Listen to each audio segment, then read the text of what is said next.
이번 사연은 친정엄마 부려먹는 올케를 혼내주었는데 스님도 어머니한테 혼났다는 사연인데요. 무슨 일이 있었던 걸까요? 함께 보시겠습니다. 사연 시작 전에 좋아요, 구독 부탁드리겠습니다. 채널에 큰 힘이 됩니다. 안녕하세요. 올해로 35살 된 여자입니다. 결혼한 지 8년 되었는데 아직 아이는 없는 상태예요. 동생이 저보다 더 늦게 결혼을 했는데 벌써 조카가 5살인 걸 보면 부러울 때도 있습니다. 저희 아버지는 간암으로 먼저 돌아가셨고 지금은 친정엄마 혼자 지내고 계시는데요. 손자를 얼마나 예뻐하시는지 거의 그 집에서 키우다시피 하고 계세요. 근데 올케는 그걸 당연히 여기는 것 같아서 마음이 좀 안 좋았습니다. 원래 시어머니가 손자 봐주는 게 당연한 건 아니잖아요. 근데 올케 어머니가 빨리 돌아가셔서인지 올케도 시어머니 손길을 마치 당연한 것처럼 여기는 것 같더라고요. 저희 동생은 성격이 좀 단순한 편이에요. 사람들하고 싸운 적도 거의 없고 좋은 게 좋다는 식으로 생각하는 사람이다 보니 와이프한테 꽉 잡혀서 살고 있습니다. 올케는 생각보다 여우 같은 편인데요. 스튜어디스 출신에 지금은 영어 강사를 하고 있어서 그런지 언변이 아주 뛰어납니다. 말 몇 마디에 사람들 기분 좋게 홀리는 스타일 있죠? 딱 그런 여자예요. 지금까지는 그것 때문에 우리 집안에 분란은 없었지만 조카가 태어나고부터는 이상하게 저희 친정엄마를 좀 부려먹는 것 같았습니다. 엄마가 허리가 좀 안 좋은 편이거든요. 어릴 적에 사고를 당하기도 했고 평생 바느질에 집안일을 도맡아 해왔다 보니 관절 마디마디 안 아픈 곳이 없어서 한의원을 주기적으로 가세요. 근데 60이 넘으면서부터는 허리도 말을 안 듣기 시작했습니다. 그래서 뭘 들거나 많이 움직이는 일은 지양해야 하는데 조카가 태어난 뒤로는 맨날 애를 안고 계시는 거예요. 팔도 아프고 오랫동안 그렇게 봐주는 게 쉽지 않을 텐데 엄마는 그냥 싱글벙글이었습니다.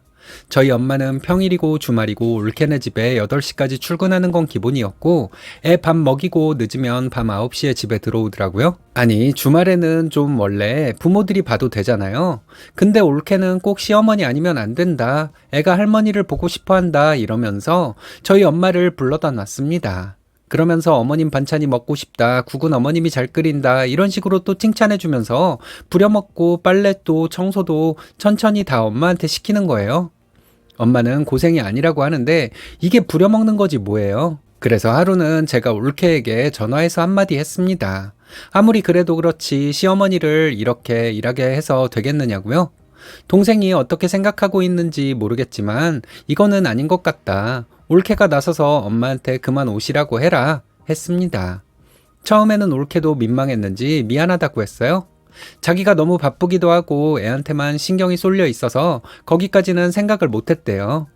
근데 말만 그렇지 하나도 바뀌는 건 없었습니다.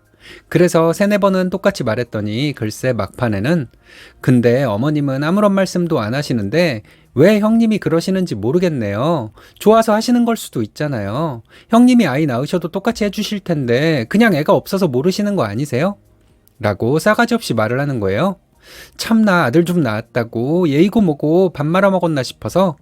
그러는 올케는 도움이 쓸 돈 아까워서 엄마한테 다 시키는 거 모를 줄 알고 나는 애 낳아도 우리 엄마 고생 안 시켜. 능력 없는 사람들이야. 그렇게 부모님 등골이나 빼먹겠지.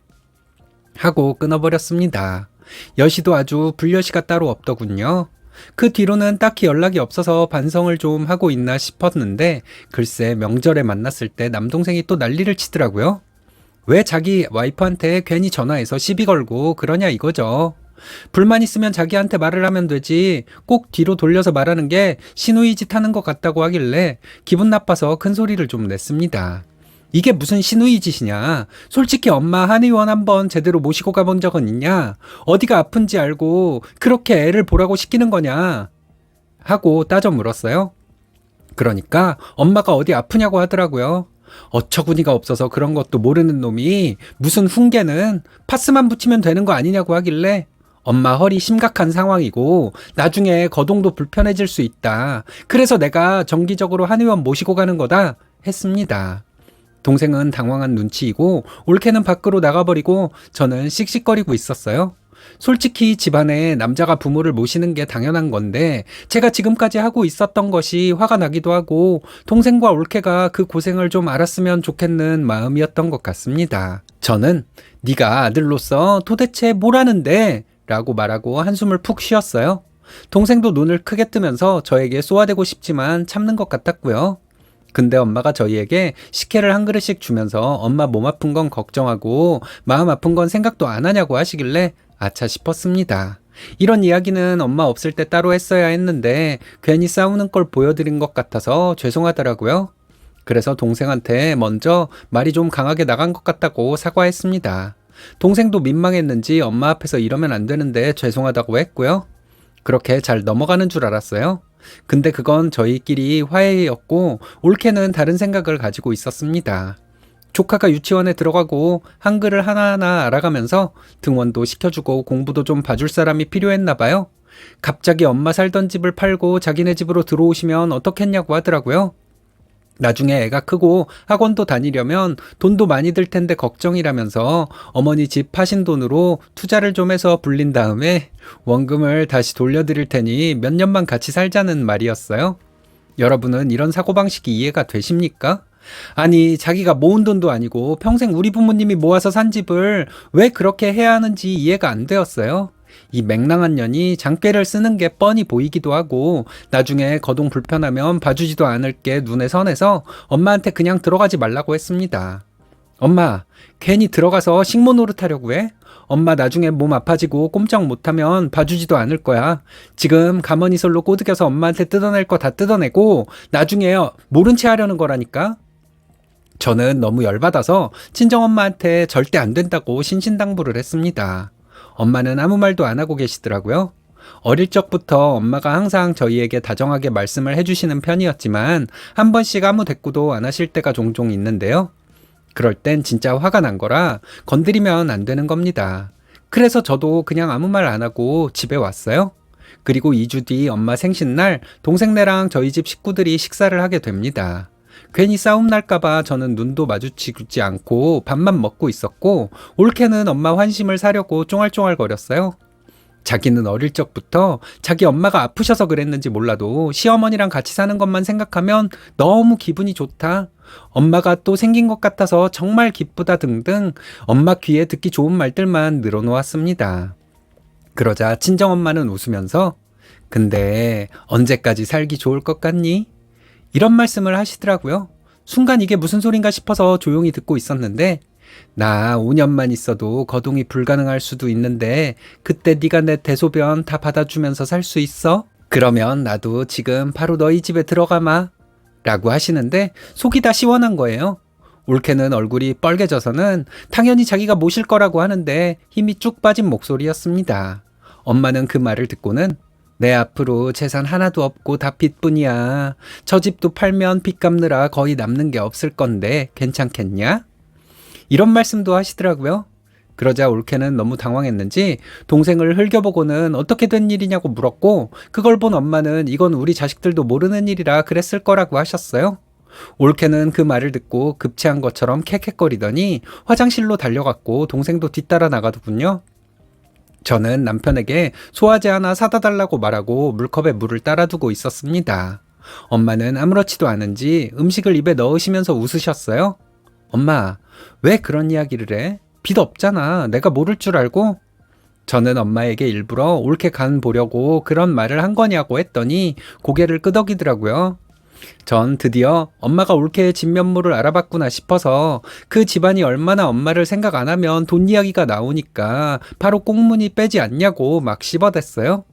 앞으로 그 집안에 가서 일 해주지 말고 그냥 엄마 하고 싶은 거 하면서 살았으면 좋겠고 나랑 같이 놀러 다니자고 했습니다. 그러니까 엄마는 딱 한마디 하셨어요.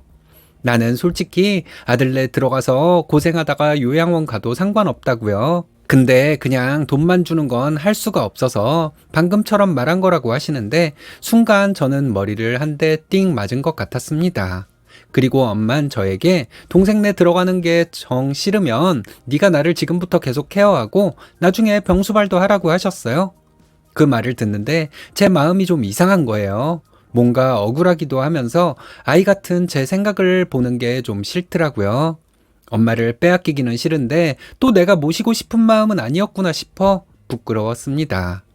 너도 시누이짓 제대로 하고 있는 거야. 자식 노릇 동생만 하는 게 아니라 너도 하는 거지. 시누이짓. 저는 한 번도 제가 시누이로서 텃세를 부리거나 못된 말을 한다고 생각을 안 해봤는데 이렇게 엄마한테 직접적으로 들으니 너무 충격적이었어요.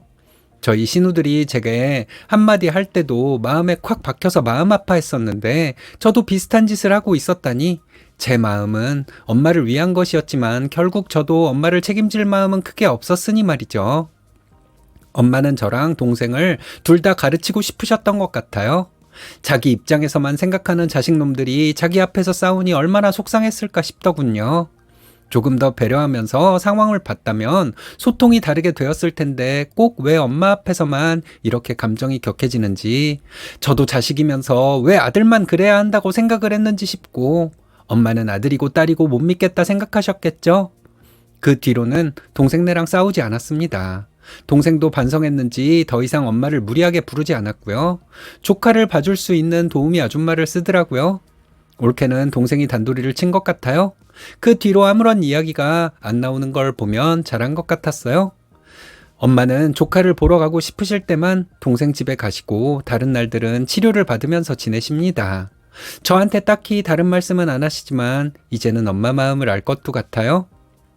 그리고 생각해보니 저희가 한 번도 가족여행을 간 적이 없는 거예요.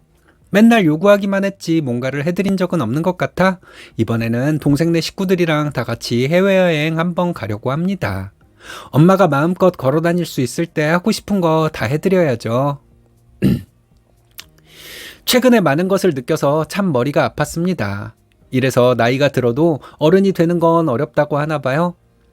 언제 엄마 마음을 다 알 수 있을까요? 그래도 여기다가 이야기를 하고 나니까 한결 후련한 건 있네요. 저에게 하고 싶으신 말 있다면 한마디씩 남겨주시면 감사하겠습니다. 저도 얼른 철든 딸이 되려고 노력해 볼게요. 이래서 사람은 평생 배우는 거죠. 어머님께서 지혜로 아들과 딸 둘 다 교육하셨네요.